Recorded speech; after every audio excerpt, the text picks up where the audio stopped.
warahmatullahi wabarakatuh. Waalaikumsalam warahmatullahi Waalaikumsalam wabarakatuh. warahmatullahi Alamin, kita sudah berada pada tahap ketiga dalam rangka melaksanakan belajar mengajar mata kuliah studi implementasi kebijakan publik. Sejenak kita mulai mata kuliah ini dengan membaca basmalah dan berdoa. Dan dalam melaksanakan belajar mengajar ini nanti diberi Allah kemudahan, diberi Allah kelancaran untuk bisa mendapatkan ilmu yang berkah dan bermanfaat. Bentar, materi kita pagi ini tentang proses kebijakan publik, ya. Sebagaimana kalian tahu bahwa kebijakan publik ini mempunyai tahapan-tahapan proses dalam rangka untuk pertama menghasilkan produk sebuah kebijakan, kemudian bagaimana kebijakan itu diimplementasikan, dan kemudian bagaimana kebijakan itu dievaluasi. Ya, semua titik-titik dalam proses kebijakan itu mempunyai nilai tertentu. Ya, di tahap awal tentu saja orang mengatakan bahwa proses pembuatan kebijakan itu sangat penting. Di tahap kedua juga seperti itu, sangat penting juga untuk bagaimana kita menentukan sebuah implementasi kebijakan.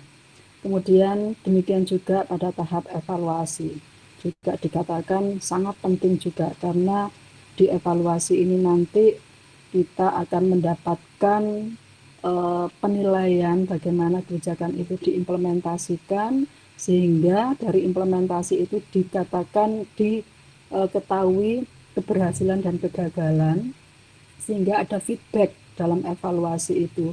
Orang yang memang punya kemampuan dan kompetensi dalam proses pembuatan kebijakan. Tentu saja konteks kita adalah pembuatan kebijakan publik, ya, bukan pembuatan kebijakan di pihak swasta. Jadi kita masuk memang betul-betul fokus kita adalah kajian kita di kebijakan publik. Nah, kemudian tahapan-tahapan kebijakan publik itu apa saja? Ini sekedar merefresh saja, kalian juga sudah paham, ya. Kalian dapatkan di mata kuliah kebijakan publik kira-kira di semester 3 yang lalu, ya. Kan ini tentu saja kalian juga sudah paham di perumusan usulan kebijakan ini kira-kira siapa yang membuat. Dinas itu, kepala dinas itu terlibat di situ. Agenda kira-kira kebutuhannya apa sih, terutama Bapeda, karena Bapeda betul pembangunan itu direncanakan. Apa sih singkatannya Bapeda? Badan Perencanaan Pembangunan Daerah, Bu. Siapa, Bi? Badan Perencanaan Pembangunan Daerah. Iya, Badan Perencanaan Pembangunan Daerah. Ya, di situ pusatnya segala permasalahan yang ada di daerah itu di situ, sehingga nanti dirancang, diagendakan kira-kira pembangunannya ini yang mau dirancang untuk 5 tahun ke depan itu sudah ada. Nah, tentu saja berkoordinasi dengan pemerintahan daerah, apa yang dimau oleh pemerintahan daerah. Nah, tugasnya DPRD apa kira-kira di sini? Tugasnya apa? Mengesahkan, Bu. Yes, mengesahkan. Menyampaikan advokasi komunikasi, Bu.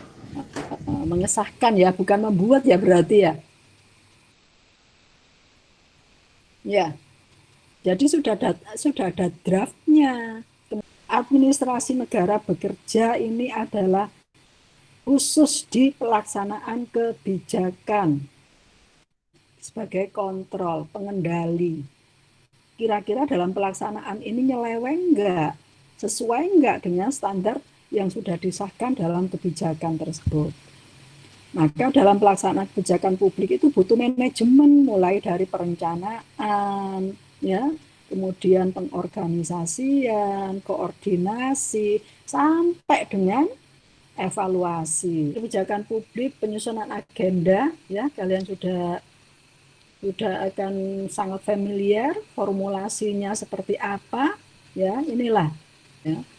Kemudian tahapan kebijakan, mendesain, kemudian legitimasinya, ya, proses pengesahannya, kemudian implementasi kebijakannya, proses pengambilan keputusan publik, yakni dalam kebijakan publik itu ada secara teknokratis dan demokratis. Tentu saja dua kubu ini sangat bersinggung, bertolak belakang satu sama lain.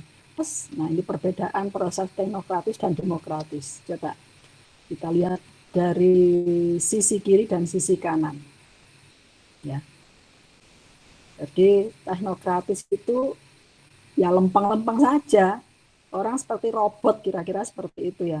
Tapi di demokratis semua berjalan itu sesuai dengan kondisi yang ada. Nah, ini tadi kembali lagi bahwa proses kebijakan itu saling keterkaitan satu sama lain dan semua poin itu mempunyai nilai, ya, mempunyai nilai sendiri-sendiri yang nanti pada nilai tersebut akan mempengaruhi pada titik yang lain.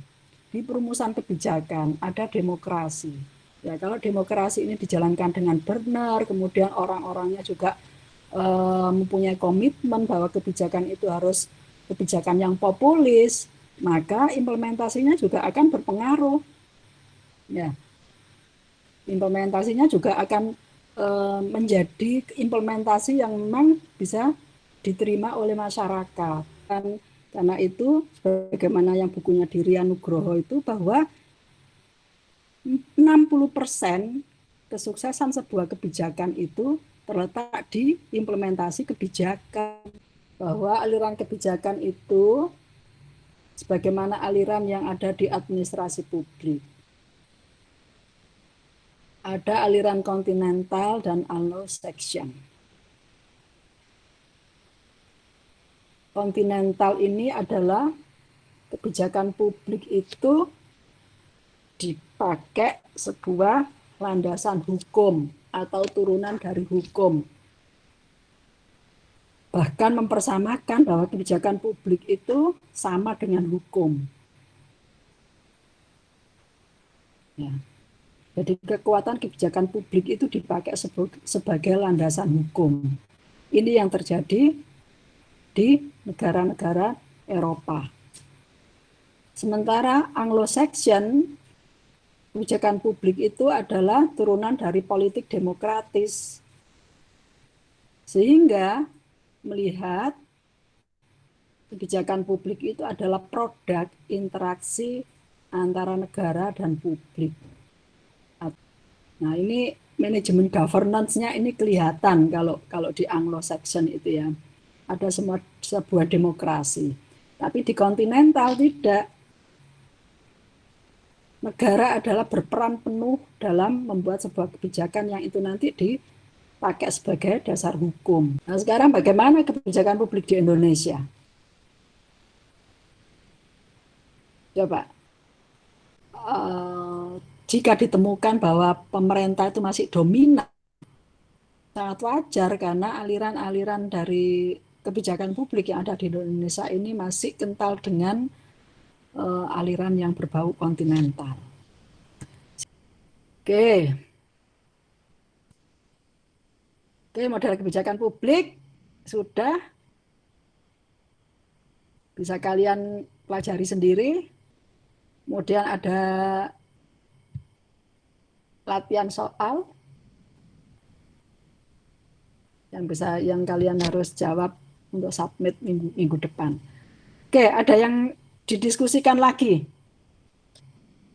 Kalau tidak ada, ya sudah, sampai di sini saja. Ya tutup ya. Bisa, terima kasih Bu. Oke, kita akhiri pertemuan kita ini, mudah-mudahan yang Ibu sampaikan diridhoi Allah untuk menjadi ilmu yang berkah dan bermanfaat, ya.